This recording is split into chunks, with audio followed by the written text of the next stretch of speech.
Hello everyone, welcome back to another day and episode of the One Bible 1 Year. Today is day 14, the second week. Guys, we've just done 2 weeks, so you guys can be proud of that. And I know I'm proud of this. And we are on chapter 39 and 40 today. And maybe 41, but we will see depending on time. So I'm going to start chapter 39.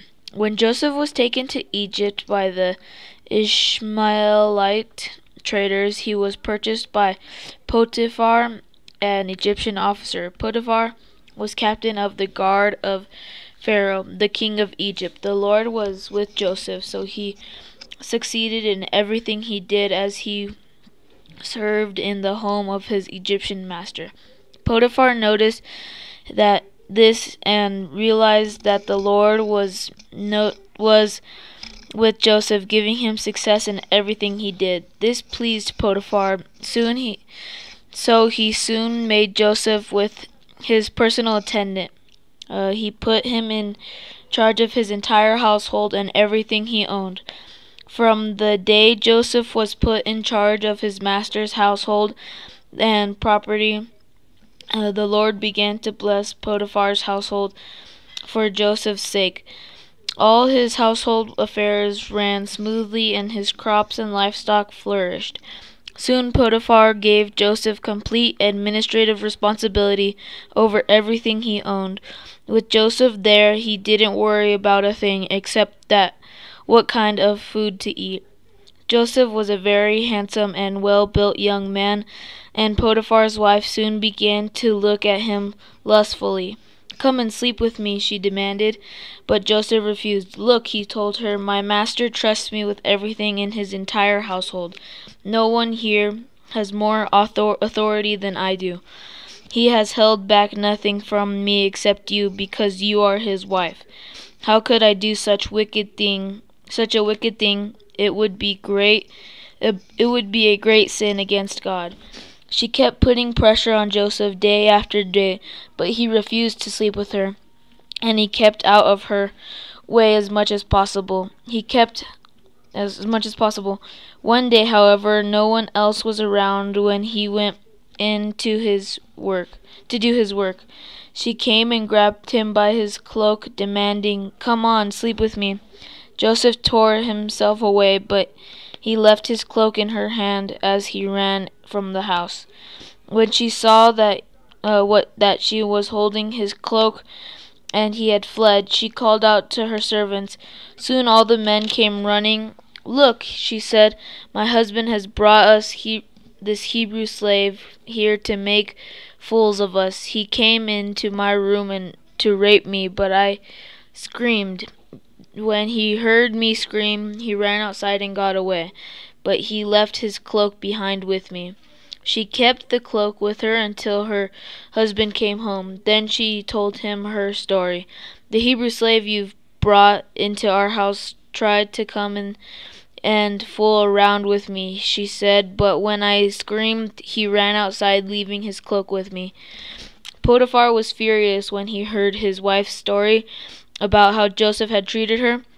So he took Joseph and threw him into prison where the king's prisoners were held, and there he remained. But the Lord was with Joseph in the prison and showed him his faithful love. And the Lord made Joseph a favorite with the prison guard. Before long, the warden put Joseph in charge of all the other prisoners and over everything that happened in the prison. The warden had no more worries because Joseph took care of everything. The Lord was with him and caused everything he did to be successful. Chapter 40. Sometime later, Pharaoh's chief cupbearer and chief baker offended their royal master. Pharaoh became angry with these two officials, and he put them in the prison where Joseph was. In the palace of the captain of the guard, they remained in prison for quite some time, and the captain of the guard assigned them to Joseph, who looked after them. While they were in prison, Pharaoh's cupbearer and baker each had a dream one night. and each dream had its own meaning. When Joseph saw them the next morning, he noticed they both looked upset. "Why do you look so worried today?"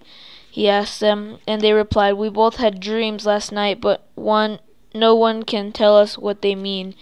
"Interpreting dreams is God's business," Joseph replied. "Go ahead and tell me your dream." So the chief cupbearer told Joseph his dream first.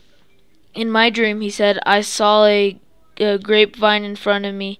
The vine had 3 branches that began to bud and blossom, and soon it produced clusters of ripe grapes. I was holding Pharaoh's wine cup in my hand, so I took a cluster of grapes and squeezed the juice into the cup.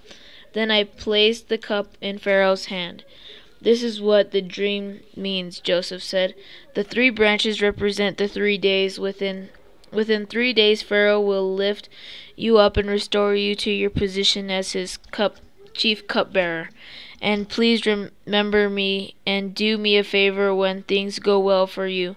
Mention me to Pharaoh so he might let me out of this place.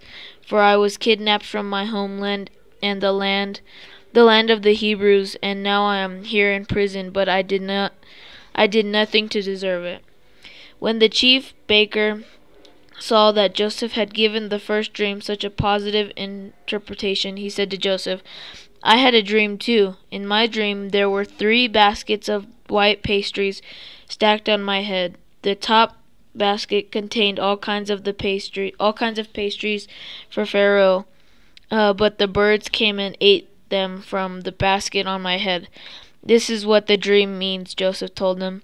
"The 3 baskets also represents 3 days. 3 days from now, Pharaoh will lift you up to impale your body on a pole. Then birds will come and peck away at your flesh." Pharaoh's birthday came 3 days later, and he prepared a banquet for all his officials and staff. He summoned his chief cupbearer and chief baker to join the other officials. Then he restored the chief cupbearer to his former position so he could again hand Pharaoh his cup. But Pharaoh impaled the chief baker just as Joseph had predicted when he interpreted his dream. Pharaoh's chief cupbearer, however, forgot all about Joseph, never giving him another thought.